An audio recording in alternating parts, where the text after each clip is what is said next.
আসসালামু আলাইকুম ওয়া রাহমাতুল্লাহি ওয়া বারাকাতুহু। সূরা আন-নিসার 115 নম্বর আয়াতে আল্লাহ পাক বলছেন, ওয়া মান ইউশাকিকির রাসূলা মিন বাদি মা তাবায়্যানা লাহুল হুদা ওয়া ইয়াত্তাবি গায়রা সাবিলিল মুমিনিন নুওয়াল্লিহি মা তাওয়াল্লা ওয়া নুসলিহি জাহান্নাম ওয়া সাআত মাসীরা।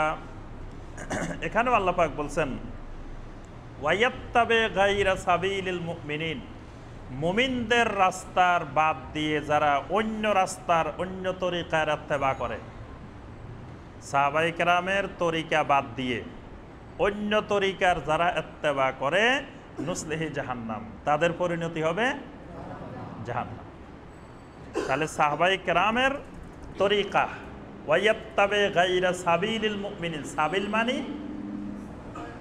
তরিকা, রাস্তা, সাবিল মানে তরিকা, তরিকাতুল মুমিনিন মানে তরিকাতুস সাহাবাতুল কেরাম, সাহাবায়ে কেরামের তরিকা। তাহলে সাহাবায়ে কেরামের আমলে তরিকা কয়টা ছিল?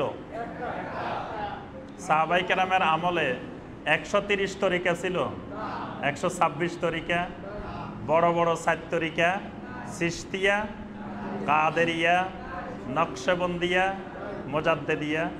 সাহাবায়ে কেরামের যুগে এই তরিকা ছিল।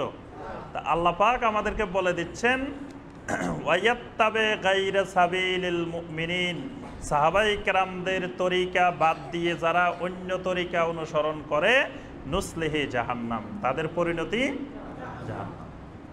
এজন্য কৃষ্টি, কালচার, সভ্যতা, তরিকা, আমল, আখলাক, ঈমান সব কিছুর ইত্তেবা হবে সাহাবায়ে কেরাম রাদওয়ানুল্লাহি তাআলা আলাইহিম আজমাইনের সাথে। কারণ তারাই ইয়াতলুনাহু হাক্কা তালাওয়াতি, তারাই একমাত্র মানুষ যারা কোরআনকে যেভাবে ইত্তেবা করা দরকার 100% সেইভাবে তালাওয়াত করেছেন, মানে সেইভাবেই ইত্তেবা করেছেন। ওই রকম 100% ইত্তেবাওয়ালা লোক কিয়ামত পর্যন্ত আর আসবে না। মানে সাহাবায়ে কেরামের পরে 100% কোরআন অনুসরণ করছেন এরকম মানুষ পৃথিবীতে আসেনও নাই, কিয়ামত পর্যন্ত আসবেনও না। এজন্য ঈমান, আমল, আখলাক, কৃষ্টি, কালচার, সংস্কৃতি সব কিছুর অনুসরণ হবে সাহাবায়ে কেরামের। উলাইকা ইউমিনুনা বিহি, আল্লাহ পাক বলছেন এই মানুষগুলা ইউমিনুনা বিহি, এই কোরআনের উপরে যথাযথ ঈমানও এনেছে। মানে কোরআনের উপরে যেরকম ঈমান আনা দরকার সেই রকম ঈমানও এনেছে এই মানুষগুলো। ওয়া মান ইয়াকফুর বিহি ফাউলাইকা হুমুল খাসিরুন, আর যারা এই কোরআনকে অস্বীকার করেছে, ফাউলাইকা হুমুল খাসিরুন, তারা তো খাসিরুন হয়ে গেছে, ক্ষতিগ্রস্ত হয়ে গেছে, যারা এই কোরআনকে কুফরি করেছে, অস্বীকার করেছে।